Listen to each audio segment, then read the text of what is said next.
I'm in Austin because 2 months ago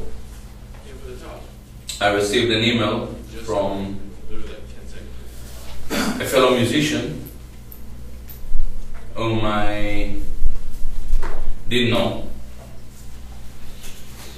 and I learned from him that he is a jazz musician, a professional jazz musician, and his career has been annihilated by Jewish ethnic activists because he said things that they didn't like. I was curious because I'm also a jazz musician, and I've been quite often harassed by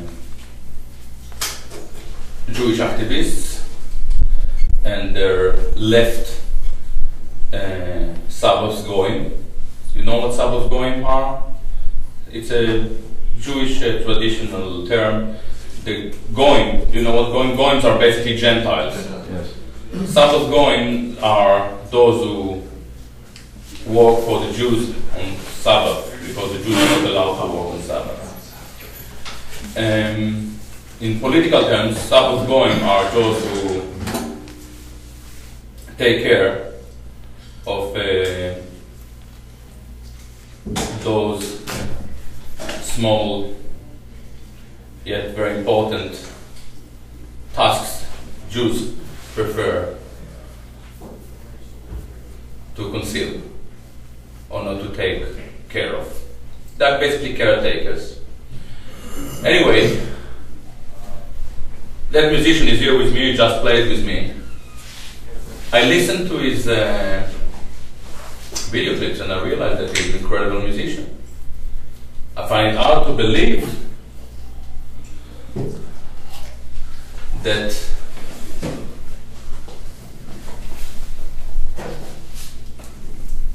Jewish activists would be as desperate to run a campaign against a musician, to interfere with his livelihood, to cut his income, to put pressure on his girlfriend and her family. This is very, very low. I'm talking about Trevor LaBonte is here. I thought that he was probably exaggerating, but I promised him that I would come to play with him. I met him yesterday for the first time,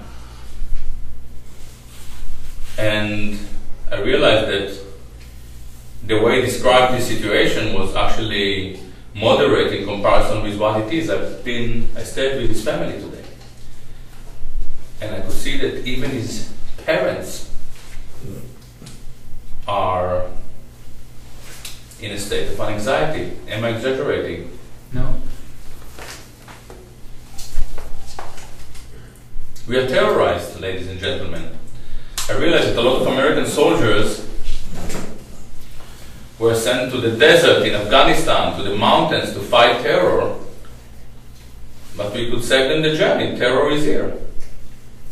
In Austin. When it comes to me, there are pages after pages of quotes of mine they don't agree with. I'm very happy to own all my quotes, and I always do. But when it came to Trevor, I tried to figure out what was his crime. His crime, what they quote, is him suggesting that Hitler was actually very, very popular in Germany. Ladies and gentlemen, this is a fact. It is an embarrassing fact, maybe, but our role as intellectuals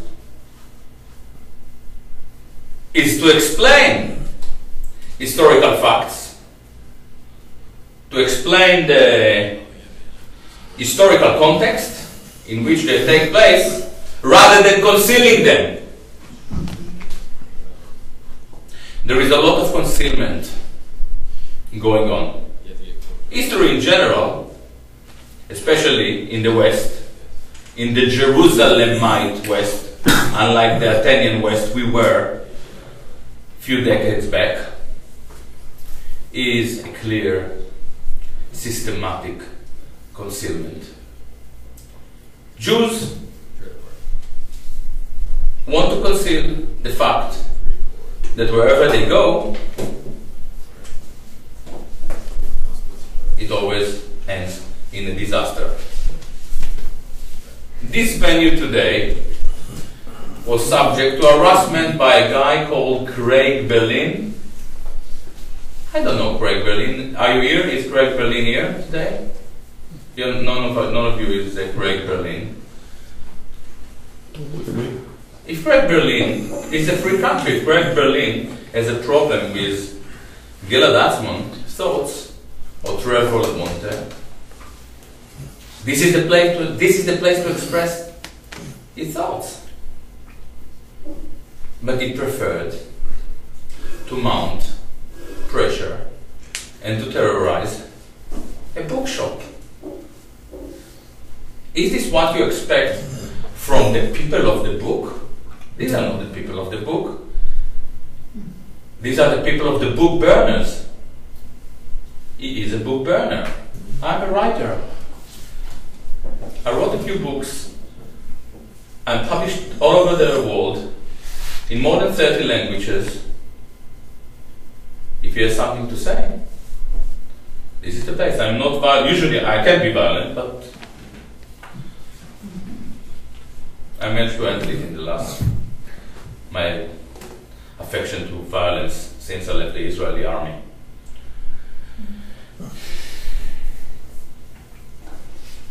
Let's start to talk about some interesting topics.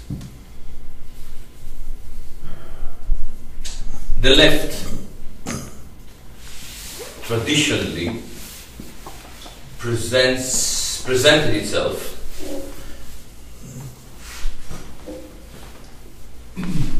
as an attempt to bring a better world along. They told us that we should live in equality, egalitarian society. We should share the wealth. It's beautiful. The right, on the other end, is an attempt, traditional right, I'm not talking about Bush. The right traditionally was an attempt to tell us what the world is. So when it comes to the debate between left and right, it will sound as follows. The right will tell the left, for instance, the leftists, it is really a beautiful idea that you try to make sure that we share everything and live in equality, but you must accept that people are not equal. I probably play saxophone better than most of you. Yeah. And I'm sure that Trevor is more advanced than you in guitar, and Corina is a great singer. And I don't know you, but I'm sure that there are a lot of things. Huh? I play tenor sax. You play tenor sax, so so we are probably better than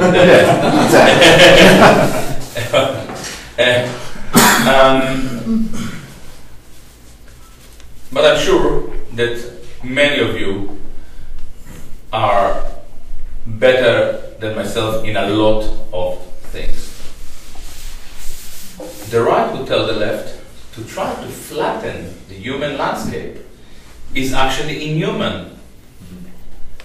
Because the most beautiful thing about this world is the true notion of diversity. the fact that women are more home-oriented and men are slightly stronger physically and could do manual work and so on and so on. For very many years, for more than a century, we wasted a lot of energy on this idiotic debate between left and right.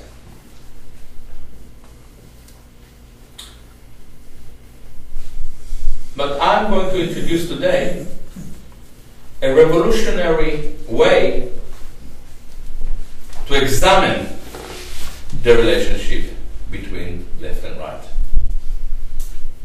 If left is there to tell us what the world is ought to be, and right is there to tell us what the world is, left is the dream, and right is the reality.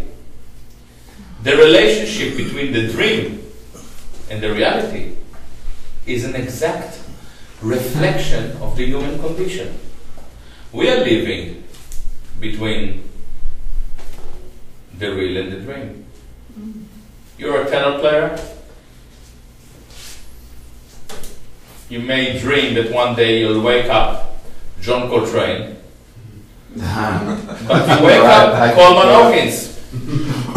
Well, that's fine. It's okay, I'm sure it's nice. We are torn between the dream and the real. The magic of liberal democracy was that it facilitated such an reflection or mirror image between the political system and humanity. It's very unique. Do you remember Francis Fukuyama? Francis Fukuyama was an American political scientist who wrote in the late 80s, early 90s a book about the end of history. He said, that's it.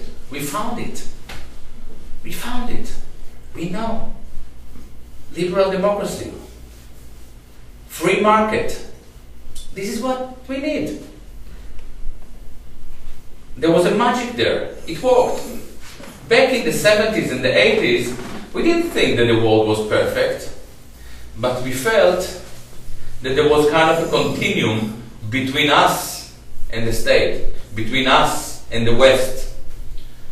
And things were wrong, but we felt that we knew how to repair them. This is why you had so many activists in America. To be an activist was an attempt to fix the system. But Francis Fukuyama was actually very wrong. Because when he was writing his book, there was already a split, devastating split, between the humane and the politics. The political world started to drift away. Look at us now. There is zero reflection between who we are and government. We have been reduced into a bunch of consumers, and the role of government is simple: to facilitate consumption.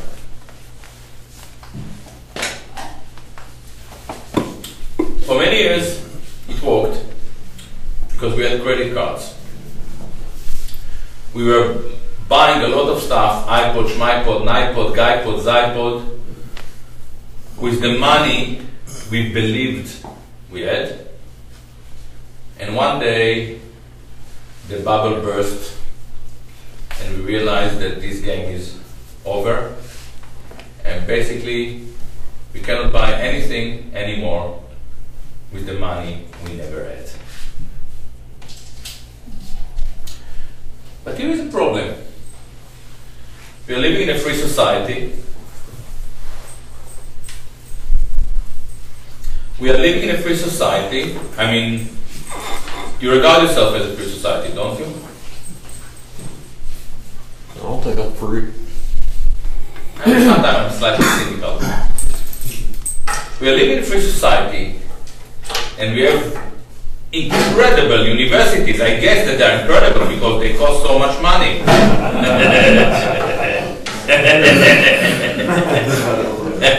Don't know if somebody pays 50,000 a year for a course in calligraphy. It must be incredible. We have incredible universities, incredible papers, incredible TV, so many news channels, and somehow nobody was clever enough to tell us that the humane and government are splitting, drifting away.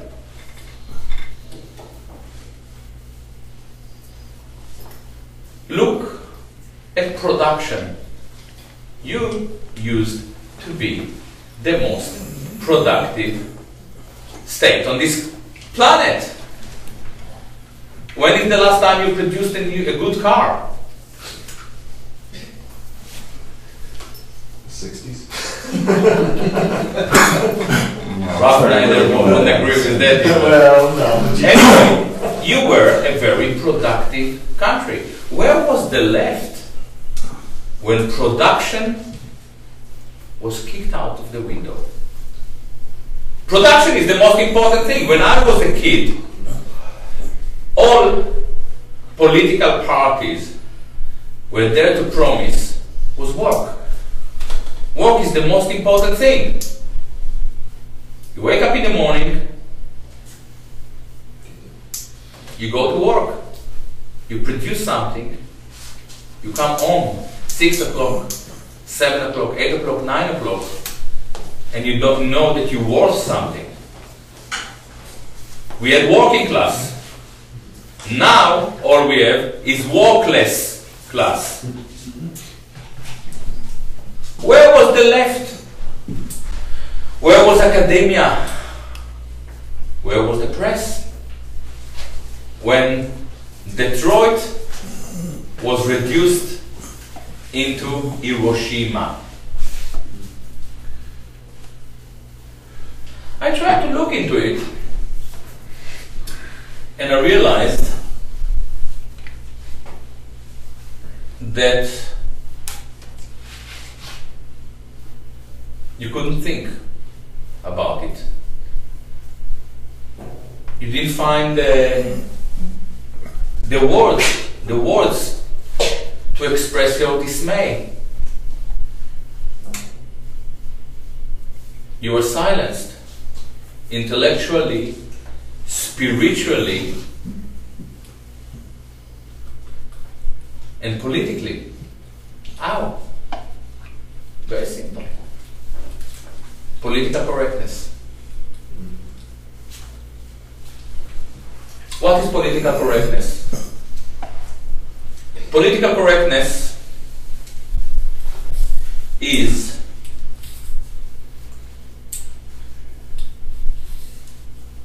a political standpoint that doesn't allow political opposition. Ladies and gentlemen, this is actually the definition of dictatorship. But dictatorship is much nicer. At least you know who is the dictator. You can gather in the pub, swear, do something. But in political correctness, it is you who censor yourself. Political correctness teaches you to lie. If I tell you, listen, it's politically incorrect what you just had in mind, what I try to tell you is that you're probably right, but just keep it to yourself. By telling you keep it to yourself, I actually tell you, don't even ever think about it.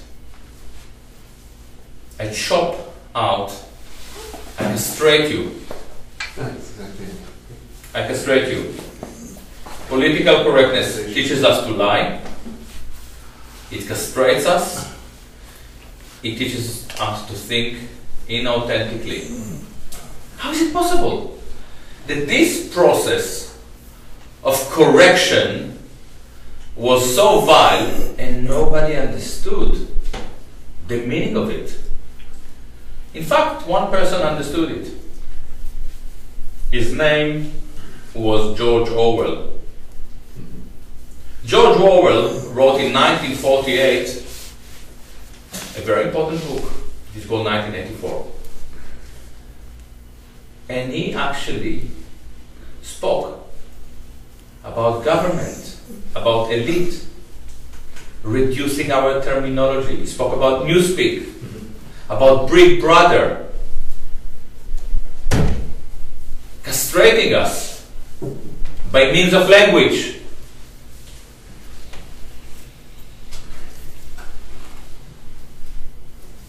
And then, George Orwell is something that each of you read in school. But they didn't tell you that it was about you. You thought that it was about Stalin. No, ladies and gentlemen. George Orwell didn't write about Stalin. He wrote about England. He wrote about the English-speaking empire. He wrote about England, about America, about the general dictatorial tendencies within left thinking. And still, how did they do it to us? There was no book that I can think of with rules or rules of conduct, but they television. Do you remember Archie Bunker? Oh, yeah. Do you? Corina probably doesn't know Archie Bunker. She's too young. Archie Bunker was a grassroots American World II veteran, a bigot, but the cutest, biggest bigot ever. He was number 4 most popular American TV character in the 20th century. We all loved him, we all laughed with him and with Edith. But guess what? We loved him, but at the end of the day, we all became meathead. Clever, huh? Clever. Meathead. You are meathead. I'm a meathead. What is meathead? His son-in-law, Polish origin. By the way, think about it. He was Polish origin. Archie, we don't know. I don't think that we know what Archie was, or do we know? He's Irish. Was he Irish? I'm not sure that we knew. He was Irish himself. The actor was Irish. Yeah, I know the character. So we knew about his Irish, but I, for some reason, I do remember the meathead ethnic heritage, but I don't. I think that when it comes to Archie, maybe we are guessing. I don't know. Archie Bunker was a cultural manipulative tool. Archie Bunker was there to split your societies, our societies into identity groups. The generation gap. 1 week, he would insult the black, his new black neighbor. The next week, there is an Hispanic family coming into the neighborhood, the other side of the road. Archie would unite with the black family against the Hispanic. A week later, there will be a lesbian friend of Edith, and she can fix the phone while Archie is. I just went back and watched it. Within a month, we have managed to insult the black, the Hispanic, the lesbian, the gay, and I don't know how many seasons, 10 seasons, 20 seasons, it was long. Give it 2-3 months, few years, we have a lot of abused people, and eventually we see the American society broken into identity politics discourses. In America now, you don't identify as Americans, you identify as a black, as a Jew, as an Hispanic, as a lesbian, as a queer, as a feminist, a lot, as an atheist. It's very strange. What do we get out of it? Tell you what we get out of it. Instead of having a nation that cares about labor, which is the only thing nations should care about as a nation, we care about gay politics, gay marriage. Now, I'm not against gays. You know, gays want to get married. It's okay, but this is not a national issue. We care about Islamophobia. Islamophobia is not a national issue. It's important to tackle it, but it's not a national issue. Anti-Semitism.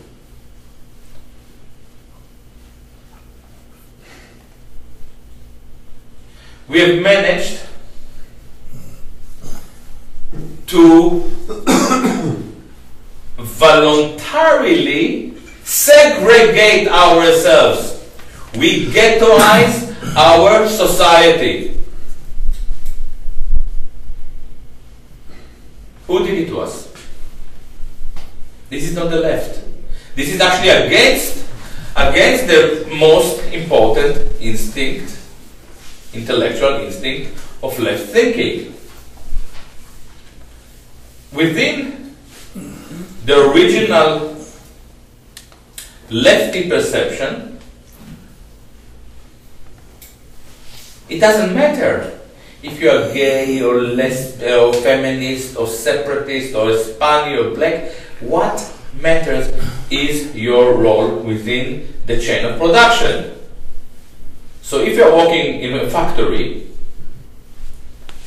we are all oppressed by the guy with the money. But now there is no work. We have nothing. We engage in futile, meaningless debates that lead nowhere. This is very clever, the way they did it to us.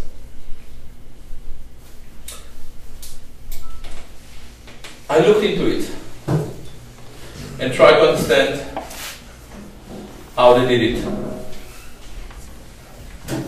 It took me back to the beginning of the 20th century. Have you heard about Antonio Gramsci? In the beginning of the 20th century, in Italy, there was one very, very clever Marxist. Probably the one and only clever Marxist ever. Antonio Gramsci realized that the communist revolution is a fantasy. The workers are not going to stop one day and go to demonstrate.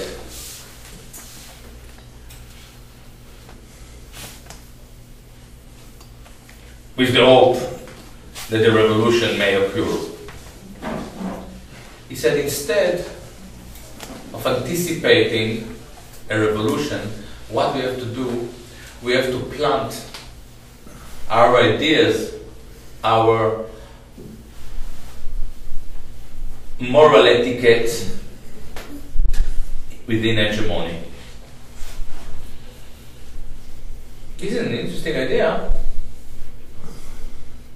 It's quite a peaceful way to make the world better. In fact, many of Gramsci's ideas were adopted by Mussolini while throwing Gramsci himself into jail. Gramsci died in jail. In 1923, a school of thought was formed in Frankfurt, Germany. This was the Frankfurt School. It was formed by a few Jews who were anti-Semitic at the time. They really wanted to be Germans. They didn't like to be Jews, which is understandable. I also, when I realized what I'm involved with, didn't want to be Jew. I even appealed to the Israeli government, tried to get my foreskin back. Which I managed, I brought it with me. Okay, if you don't want to see it, it's understandable. No, anyway, it was too small. But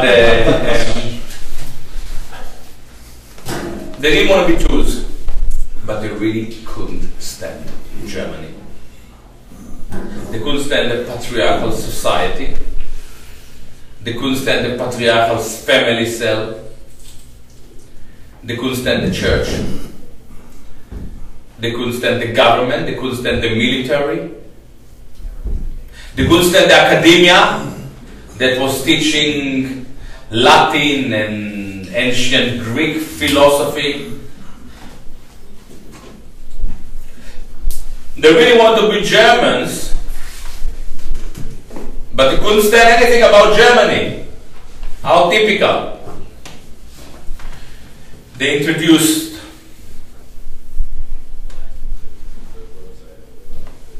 gay politics, even pedophilia. They believed one of their associate researcher, and was already very famous at the time, Wilhelm Reich, believed that orgasm, I experienced it once, is the most, oh, you can joke. Orgasm is the most liberating experience. But he thought also that it's very good for kids.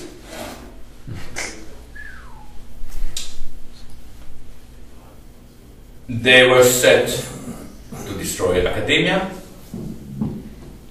Within very short time, Berlin became the sex capital of Europe. Brecht, Kurt Weill, Marlene Dietrich were associated with this trend. They were not Jews. They were obviously, the Jews were the founder or the intellectual founders of this thought. You know, the cabaret culture, Liza Minnelli. And for me, it's very interesting because I was raised as a Jew, and I was fascinated by the cabaret. I thought that the cabaret was the real Germanic culture. I honestly thought, and in each of my albums, and now the only way to deal with it is to buy all my albums, and I sold tens of thousands. You know, it would be very embarrassing. It would cost a lot of money. In each of my albums, there is a kind of a cabaret tune. I didn't realize that the cabaret was something that was fundamentally very Jewish. A very subversive, you know, you have your Sarah Silverman now that are doing the cabaret spiel in America. Jewish humor is a very sophisticated apparatus politically. It is beyond funny. There is a meaning there. They were very successful, but not successful enough to defeat Nazism. In 1933, the Nazi Party took over and immediately they had to run. By the way, they welcomed the Nazi victory. They thought that it's a very important process that would lead to a transition. And many Germans were obviously wrong. Hitler became extremely popular after he took over. The working class, the German working class, really willingly affiliated itself with the Nazi Party after 1933. Can I just ask you, were the Nazis in Germany, were they openly anti-Jew at the onset of it? It is a very interesting question. It is a very interesting question, and do you mind to remind me to answer this question in 10 minutes? Okay. Okay, it's a very important question. And unusual for me, I even have a good answer. When I don't have a good answer, I just say it's a very good question and I ignore.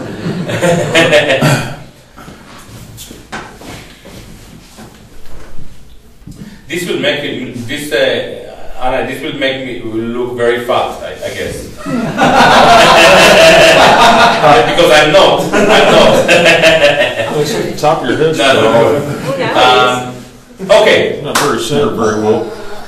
Dates 1933, they had to run away. Came to America.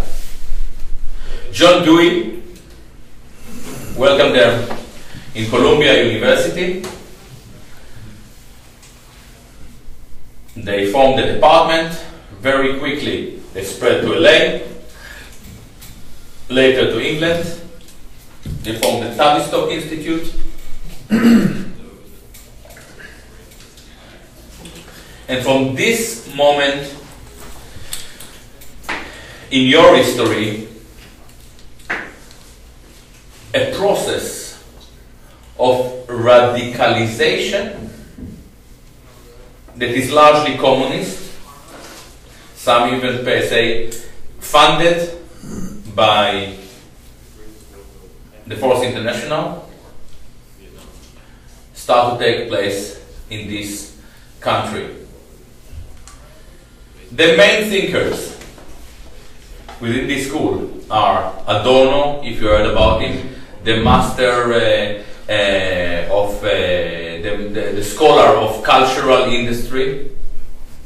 Possibly behind the Beatles.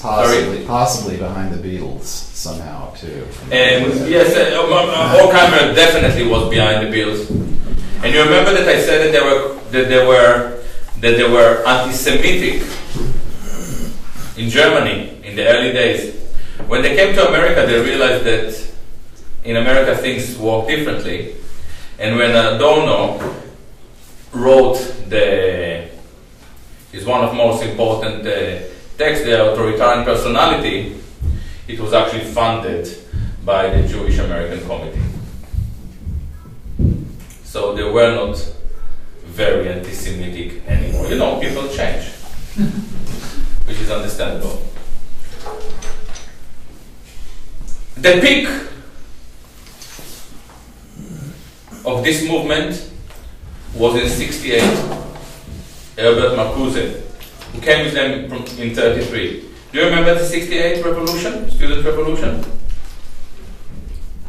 It was there to dismantle your universities, to make your universities not hubs, a hub of scholarship and understanding, of being and rootedness. The uprooted scholarship, metaphysics, philosophy from your universities and made them into pragmatic institutes. $57,000 a year, we will teach you calligraphy or art history. Identity politics. No, no revolution. Let's have small revolutions. The personal is political. Now, what happened to your left? Your left, the dissent, the labor movement, working class politics was hijacked. It was dead way before it realized that it was dying. Why? The Jewish intellectuals don't like the host nation. They don't like nationalism. They don't like patriotism. And we know why. Because they have been persecuted by those concepts. By the host nation, by nationalism, but by patriotism. They want to turn society into a collective of synagogues, of godless synagogues. The synagogue of the black, the synagogue of the women, the synagogue of the lesbian separatists, the synagogue.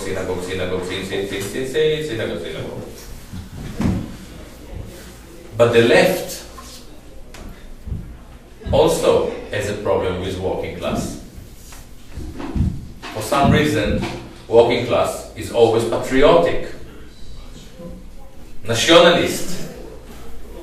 They don't like it. Now it's very obvious why working class is patriotic, whether we like it or not. For a person in a working class, for a working class person, it's a lot of fun to identify with the flag. And in Texas, you have fucking big flags.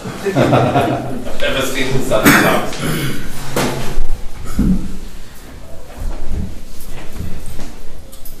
In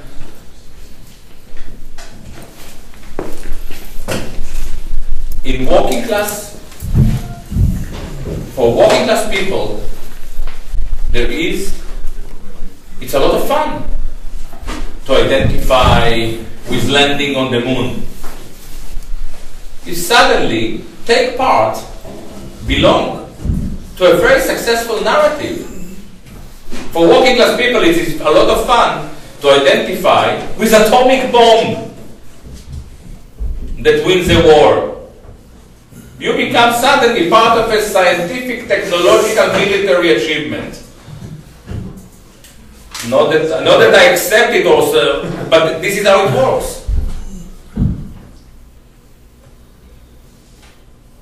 So the left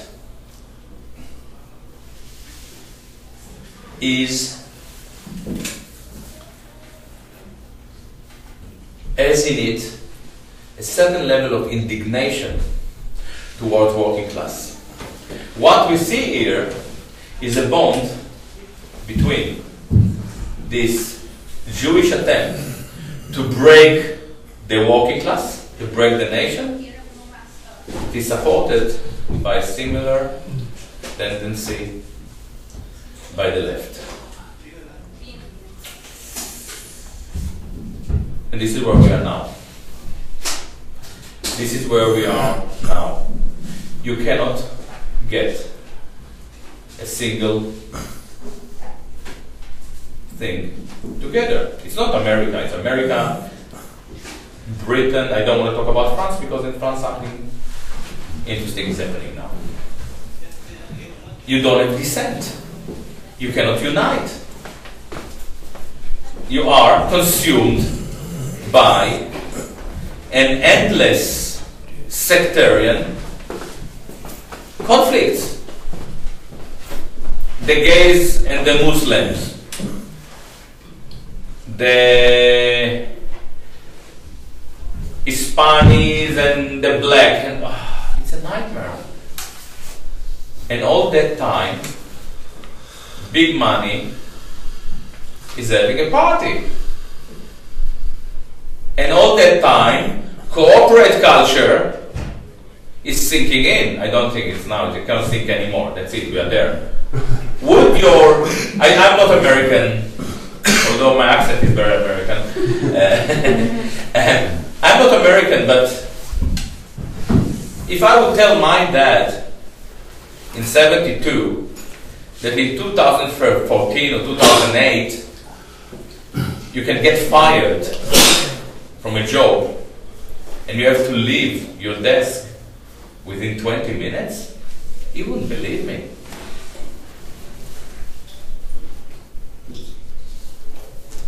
But it happens here. In The Guardian, the paper of the left, you work 6 months or 1 year on, how do you call it, without getting paid. It's like experience. Internship? Yeah, internship. Can you believe it? Yeah. It is unbelievable.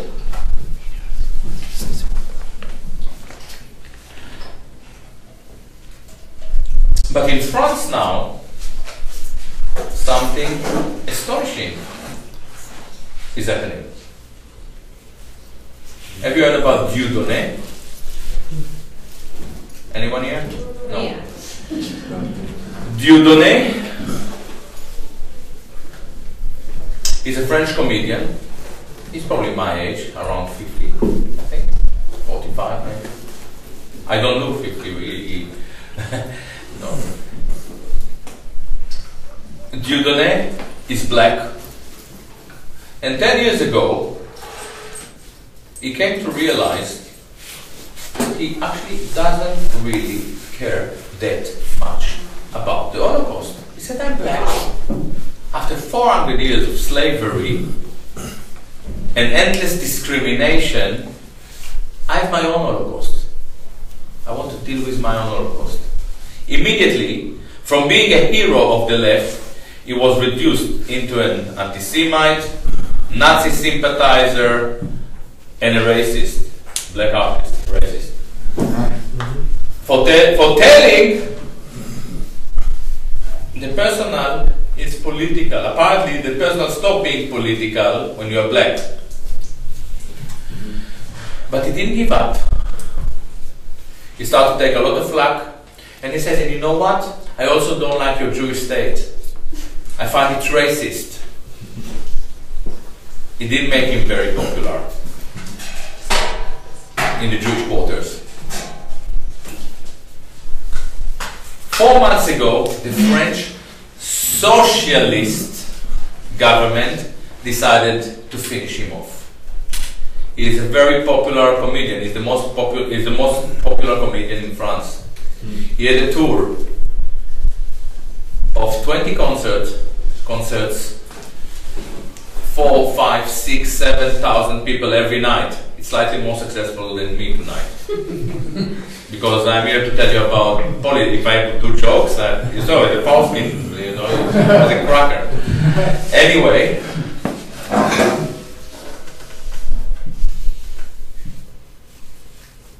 they cancelled his tour.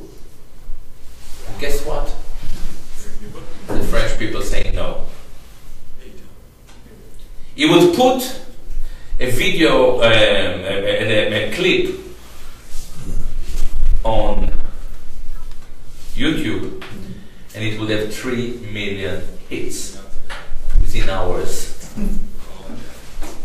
In the 1st of February, it's like 3 weeks ago, he had 120,000 French in Paris, in the street. They were black, they were Muslims, North African, and there were many of them were white, lower working class. They were in the streets. They shouted, "Crif out!" Crif is the French APAC, the French Jewish lobby. "Crif out! Faurisson is right." Faurisson is the leading Holocaust revisionist in France and maybe in the world. He managed quite easily to unify the French margins, because he identified once again the enemy. And the enemy was the socialist government, that abuses the worker and the lower classes, whether they are black, whether they are white, green, purple, and the Jewish lobby that funds this operation. Interestingly enough, he wasn't from academia, he wasn't a politician, he doesn't write for a paper, he's a fucking comedian. Why? Because our last barrier, our last frontier is satire. They have destroyed academia. When is the last time you heard an inspiring academic? All they left for us is the banal mind of Noam Chomsky and Judith Butler. You really have to take some serious stuff to keep yourself awake when listening to these people. Because they are not intellectuals. Do you understand what intellectual is? Intellectual is a person who inspires you to think independently. You don't have people like that in America. So everybody or in Britain. Everybody here thinks independently? Sorry? So everybody here thinks independently? No. You stopped thinking. You just gave up on thinking. And this is why you missed the beginning of the talk, and this is why you didn't notice when you reduced into consumers. This is where we started. I say, how is it possible that we reduced into consumers and we don't have dissent without a single academic, politician or media outlet elaborating on the deterioration of our society? What we have from American academia is a tedious discourse about diversity and all this nonsense that doesn't lead anywhere. Real diversity is that all of us are one in spite of our differences. Now, and correct me if this is kind of a new insight that I have, and I have to check it out because I'm not American. When I talk to young Americans, the first thing that they tell me, you know, I'm Irish, German. 30 years ago, I met Americans. I never knew I think about them. I knew where they came from New York, from Austin, and so on. Now, they split you more and more and more. So when you go to drink something in a bar, you say, "Oh, shall I drink vodka? I'm Russian. No, maybe Guinness. I'm Irish." They break you. They break you and break you and break you and break you and break you. And it's about time to stop and to think what is really important. It happened to you recently.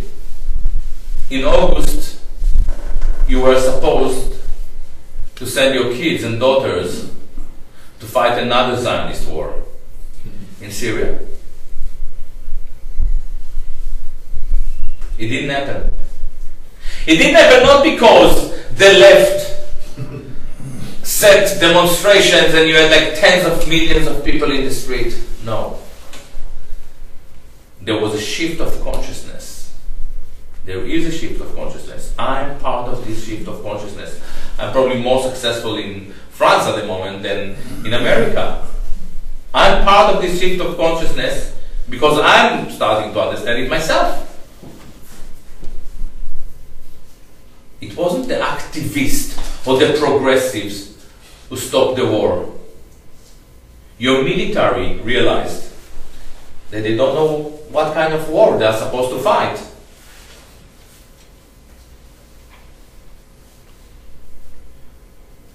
And many people said, no, we don't want to fight another Jewish war, but your administration still didn't know how to evade this idiotic war.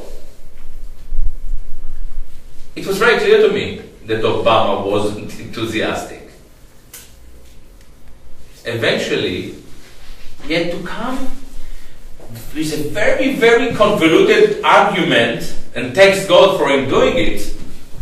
I loved him again. He said, if you, Jewish lobby, want us to fight your war, you'll have to come to help us in the capital. And it helped. He said, the Jews, oh, no, it's okay, we don't have to fight.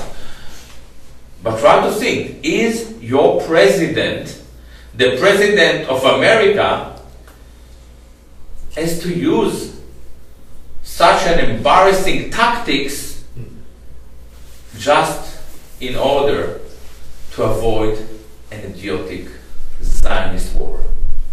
Wow. I'm not an activist, obviously, and I don't tell people what to do. I'm not a politician,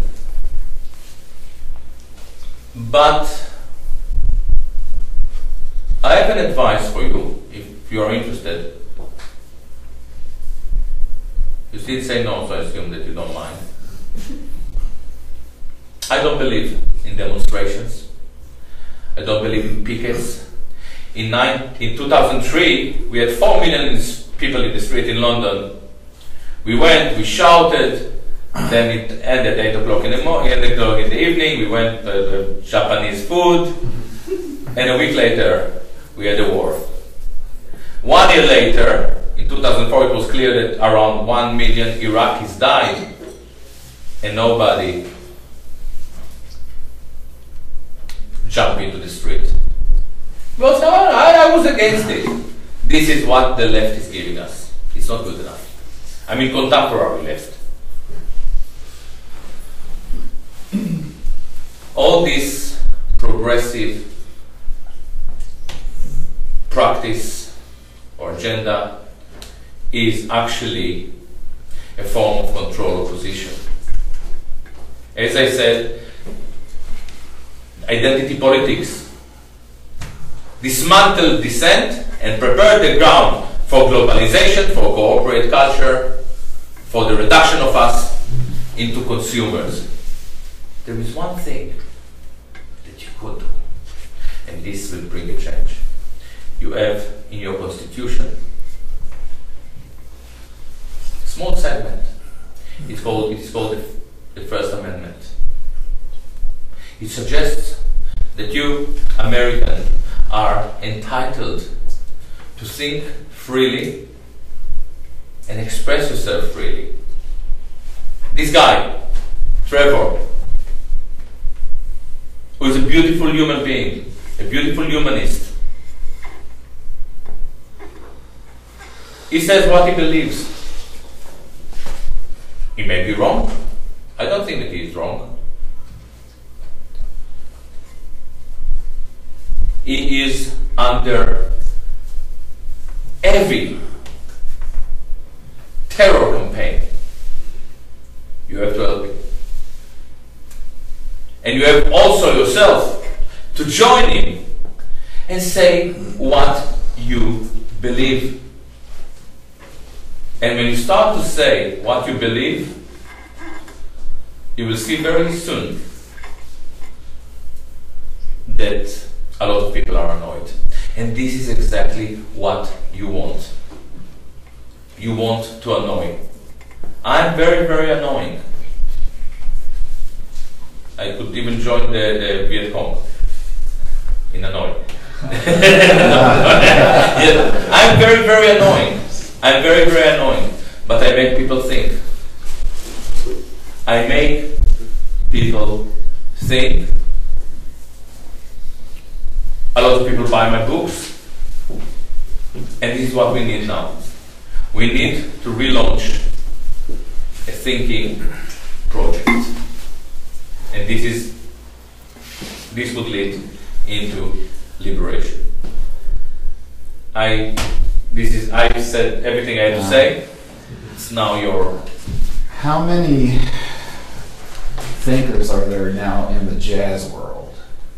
Because we deal with more abstract music and abstract, kind of out of the box to begin with. So I'm just wondering. Let me tell you something tragic. Look, I don't know how many jazz lovers we have in this room. Jazz was your biggest cultural asset. Where is it? Look what happened to it. It's jazz. When I listen to jazz, when I start to play jazz, I love the sound of it. Coltrane made me cry. Bird, Ella. You spoke about Frankfurt School, you reduced jazz from beauty into an academic apparatus. So instead of playing jazz, you institutionalize it. So you can take 50,000 quid a year teaching people to play bebop like computers so they can make 30 quid. 30 bucks a night, sorry. He's taking jazz. Huh? He's taking jazz. Sorry to hear. Yeah. No. You're queer. No, you want to play jazz. Who do you like? Who are your favorite musicians? Trevor. So pay Trevor 57,000. I'm sorry, I'm kind of I actually promised my free lesson if they would come down to the show tonight. No, I'm kidding. Yeah. You see, you learned the Jewish trick. Yep. Anyway, this is the issue. We destroyed your biggest cultural asset. How embarrassing it is. Terrible. It's terrible. It's alive on Trevor's fingers, though. But it doesn't sound like a Berkeley graduate. You know why? Because he didn't go to Berkeley. I'm not against Berkeley. Oh, money, so whatever. But this is not what jazz is all about. A friend of mine, great musician, told me once, I think he is actually Canadian, but he said when he's a bit, I think he's my age. He said and it's really true for people. I'm 50. When we were young, those who wanted to play classical music went to the Royal School of Music, to the Royal Academy or whatever, to Manny's or whatever. And those who wanted to play jazz stayed at home and practice. University. With all those schools, schools in America and Britain, in Germany, all over the world, jazz is dead. It sounds like an academic masturbation. Yeah. Now, I'm not against masturbation. It's very healthy, look at me.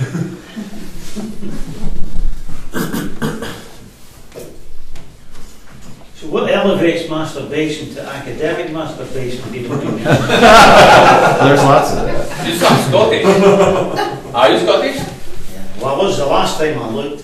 It's nice. You sound like Shetland, man. Oh, get away! No. Where are you from? I'm from Falkirk. That's midway between Glasgow and Edinburgh. Yeah, Edinburgh. Nice. It will make me feel at home. I live in Britain. I know, Yeah. In London? In London. Which part? Northwest. Oh. Cricklewood. Oh, okay.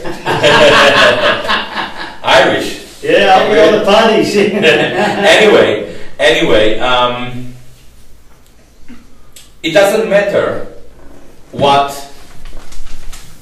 You ask what elevates academic into masturbation. To start with, I would say what reduces academia into masturbation. And this is very clear. Very, very clear. when we were young, I mean, I'm still young, unlike you. When we were young, there was still a very clear dichotomy between activism and scholarship. Activism was an attempt to bring along a nicer world. Scholarship was an attempt to hit the truth, to get at the truth of things. In the new left, post-Frankfurt school, this dichotomy is blurred. Noam Chomsky presents himself as an activist. Ilan Pape, for instance, but he is an activist.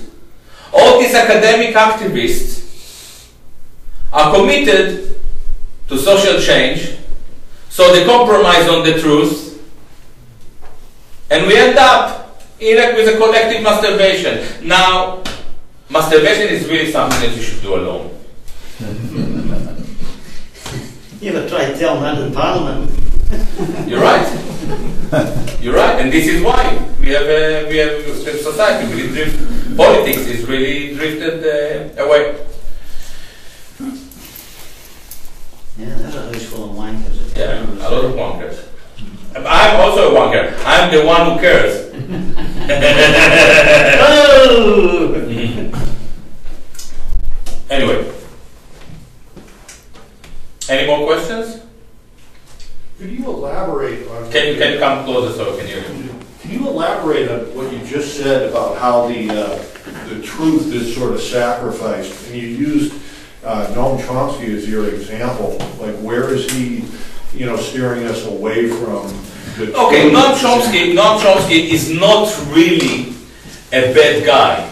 He's just extremely boring. He's not a really bad guy. He's not one of those gatekeepers. Even when he tried to subvert what I regard as the truth, he did it in the open. So, for instance, when Walter Mearsheimer came up with this very important book about the Israeli lobby, even they were afraid to say the Jewish lobby, but because they call it the Israeli lobby, Chomsky was amongst the first to criticize them and to subvert the truth, but he did it in the open. He did it in the open. The problem that I have with him, or with Butler, or it's quite. The thing is that if you try to think to name some intellectuals, we can't even name English or American intellectuals anymore because we don't. We don't have spiritual. We don't have Heideggers and Schopenhauers and Nietzsche's and Kant's. I mean Kant, the philosopher. And it's because they are not excited about this true notion of aletheia, the truth. Now, the German intellectuals in the beginning of the 20th century realized that there is a clear and very crucial distinction between Athens and Jerusalem. Athens was about truth, about ethics, about tolerance, many gods, and many shades. And love was free for real. Not because I have to identify as a gay if I want to be with a boy. I don't. I could just love a boy because that's what I feel today. This was Athens. Jerusalem, they realized it's the opposite. One God, yes and no binary opposition. No tolerance. If you don't believe in God, we slay you. We kill you. We slay your throat. No ethics. In Jerusalem there is no... Sorry, I just did the microphone. In Jerusalem, was it loud on the mic? Alright. Sorry. In Jerusalem there is no ethics. Have you ever thought about it? The 10 Commandments. This is the opposite of ethical thinking. Don't kill. Don't drink. Don't do that, don't do that, don't do that, don't do that. Laws, laws, laws, laws, laws. This is not ethics. These are laws. Ethical people don't need laws. You know that it's not nice to kill.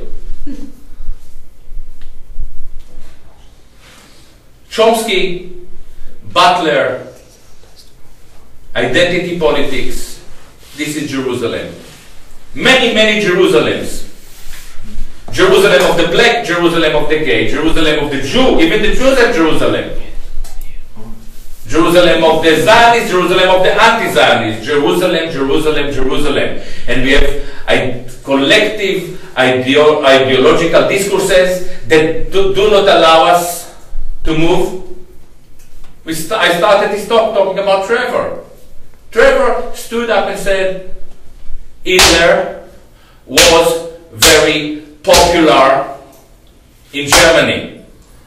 Should we call him a dictator? Now this is a legitimate question.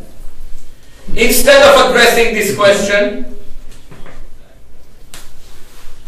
they invested this guy, what is his name, Greg Berlin, from this town, runs a campaign to destroy him, putting pressure on his family, on his girlfriend, on her family, on all his friends, on musicians. This is Jerusalem. Spinoza went through it. It's called Cherem. Daniel de Costa went through it. Jesus Christ, do you remember there was a guy? He went through it. They nailed him to the wood. I don't care about the question who killed Christ, but I'm pissed off with people who kill Christ around us, within us. And this Craig Berlin is a Christ killer because he tries to murder this beautiful soul, and he doesn't even understand it. And more than anything else, he brings a disaster on himself because he's doing it as a Jew. So he's a Jew Christ killer, and this is a disaster. And I don't know Trevor for that long, but I'm sure that you will find forgiveness in you. But this exact forgiveness is the thing that this Craig Berlin cannot find in himself. And this is the difference between Trevor from Athens and Craig Berlin from Jerusalem, who apparently lives in Austin. Athens, Texas? Sorry? Athens, Texas? Athens, Texas, yeah. Palestine. Yeah, there is. There is one. There's one else. Sorry? Palestine, Texas. Yeah, there is one. I know. And The yeah. shuttle went up and there was fire over it. Any more questions? Yeah. This might be a loaded question. I talked to you earlier about the Holocaust and the role of different Zionists in that. Can you comment on that more extensively? Yeah, you were referring to this Barry Heimish. Hitler, so he had a man who's like a sort of Svengali. You're talking about the man who. No, the gentleman here was referring to this. He's an ultra-Zionist guy. He's a settler, I think. And he actually argues that the Holocaust was partially the Zionist left was complicit or is complicit in the Holocaust. Yeah, to a certain extent he is correct. This is something that you have to accept when it comes to Zionism, and maybe when it comes to political discourse in general. It is not nice to admit, but right-wing people, libertarians, have this unique tendency to tell the truth, while the progressive or the left would agree to lie in the name of the cause. This is what it is. They have a reason. I don't buy this reason. We watched today a video, a very devastating video by a Jewish racist, right-wing, probably the most hated Jew in the 20th century, Rabbi Meir Kahana. Yeah, I didn't have the guts to watch Meir Kahana until recently, because a friend of mine, a professor of Jewish studies, told me, Gilad, you know, if you want to understand where Israel is now, start to dig in Kahana in the 80s. And Trevor, it was just the two of us, no? Yeah, Trevor and myself watched it. I want to publish it, to republish this segment, and he was telling. He was coming with a chain of anecdotes, and they were all truthful to the bone. And eventually he ended it, and I agreed with everything he said. And eventually he said, I'll give you some examples. He said, there is a clear dichotomy between the Jewish culture, Jewish people, and democracy. He actually says Israel can call itself democracy, it can never be democracy. You're either a Jewish state or democracy. Is he right? Yes. He says there in the 80s, I understand that Arabs cannot live in Israel as long as it is the Jewish state. I understand them. He said. And then he drew a conclusion that is very frightening. But this is exactly where the Israeli society is. He said, in the end of the video, he said, when I'm the Prime Minister of Israel, Arabs won't be killed because there won't be Arabs. We will kick them out. Okay? This is where Lieberman is. This is where Bennett is. This is where Israeli right wing. Israelis want the Palestinian gone. So this right wing, let's say Nazi, which I don't like, I don't like because it kind of doesn't give good name to Nazis. This Judeo-Nazi, as Yeshayahu Leibovich, a great Israeli professor, used to refer to him, this Judeo-Nazi actually understood the true spirit of his people. He didn't lie. He wasn't like Shimon Peres, or Rabin, or Barak, or Tzipi Livni. By the way, Benjamin Netanyahu, we don't like him, but he tells the truth. How embarrassing it is.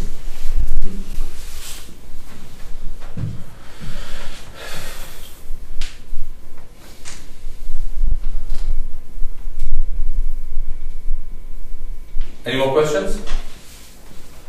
Yeah. We really want to call the Israeli right wing the right wing when it seems that about 92% of Israelis want all of Palestine gone. I mean, Palestinians gone. What percentage of it? 92%. 92%. Yeah, I have 2%. So usually a wing, I don't like. I think that you're right. You're so right, because we like because we have this myth that Israel is a Western democratic state, we like to think that we have a discourse, a dichotomy between right and left. Nonsense. Nonsense. By the way, this was the dream. The Zionist dream, let me shock you, the Zionist dream was the most beautiful dream. They said, we are ugly people. It's not Gilad. These are the early Zionists. It's Herzl, Nordau, Jabotinsky, Bochum. They said, we are awful people. We are capitalists, we are usurers, we don't work. But it's not our fault. It's not our fault. It's because we don't have a land. Once we have a land, we will be civilized. And they went to Palestine and they started to work in the fields and built houses and did wonderful things for at least 2 weeks. Then they found out that the Palestinians were cheaper. I'm talking here in metaphorical. But we have this image that they invest in, presenting Israel as a liberal society. If you are a tribal society, they are a tribal society, racially driven. If you are not a Jew, you'll find it very hard to immigrate to Israel. While many Israelis can immigrate to this country. Anywhere else. It's a racially driven, I do the driven, to understand in Scotland. A racially driven society, expansionist. It is actually Nazi-like. And this is exactly the kind of truth we are supposed to conceal in order not to offend the Jews. The entire Palestinian solidarity discourse is a set of fake terminology that is set cleverly and carefully not to offend the Jews. And guess what? They achieved nothing. And guess what? They were not supposed to achieve anything. Peace process. It's all there. It's a peace, P-I-S-S process. That's right. P-I-E-C-E. Peace-taking process. Maybe last question? You were in the IDF and I'm still, yeah. So anyway, well, I don't know what I don't know much about it, but I've seen a lot of, I know that there are a lot of young Israelis, soldiers, of all ranks and all branches that are saying that they've had enough and they do not want to. You're right. Looking at, and I'm thinking, how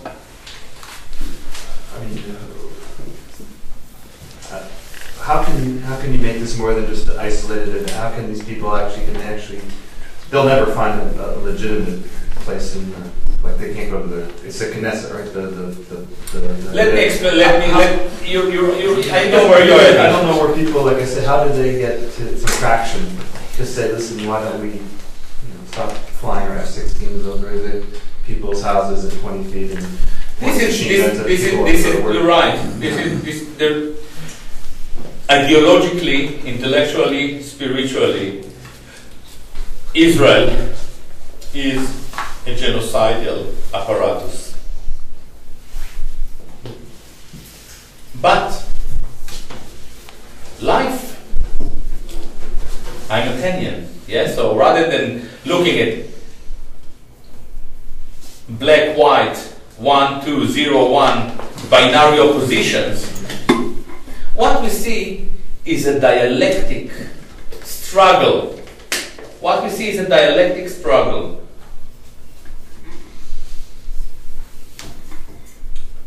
On the one hand, Israel wants the Palestinian gone, as Kahana, whom I just mentioned, predicted back in the 80s. On the other end, if you want the Palestinian gone, someone should do the dirty job. And here you have a problem. Because the Israelis, they're like you, they're hedonists, they want iPod, Schmipod, Guypod, Dipod, Zipod. They are Macintosh consumers. They don't want to die. Like the American soldiers, they don't want to die. I understand it.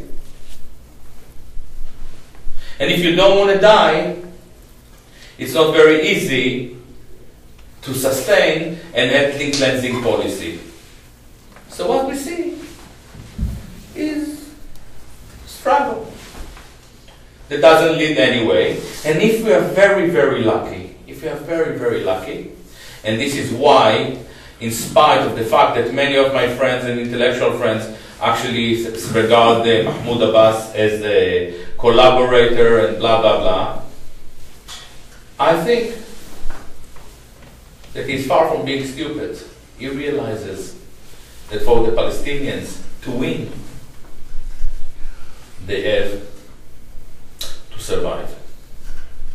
And in order to make sure that they survive, they cannot get themselves into an active military struggle with the Israelis. The Israelis can kick all of them in no time. He wants to make sure that they're still there in 30, 40 years, and by then it will become Palestine. Not because there is a negotiation or political resolution, because of the facts on the ground. Inshallah. Thank you so much.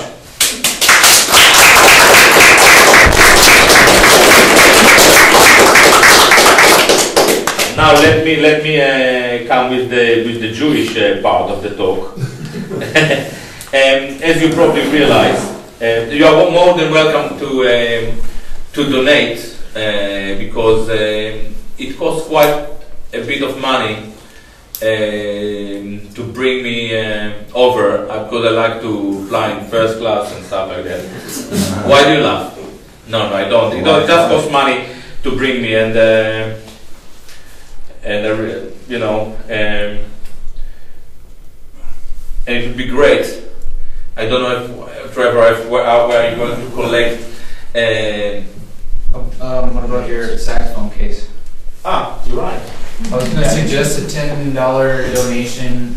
It's not necessary, but I think Gilad gave a great speech, and he's got a lot of great things to say, and he deserves to.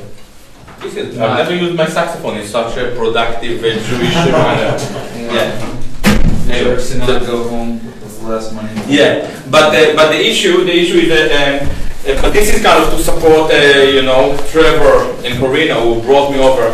But also my daughter, she needs new shoes, apparently. And the way to support me is to buy my books and music. My book is amazing. I myself bought 15,000 copies so far. And the music is even more amazing. My latest album just won a big award. It was the best album of 2013 in Gaza Jazz Journal. No, Jazz Journal. So I don't know. I will be there, and I'll be delighted to if you buy it and sign it and so on. And I'll sign it for you, and then we'll take a short break. We can talk about a few things, and then I'll play with Trevor. All right. Thank you so much.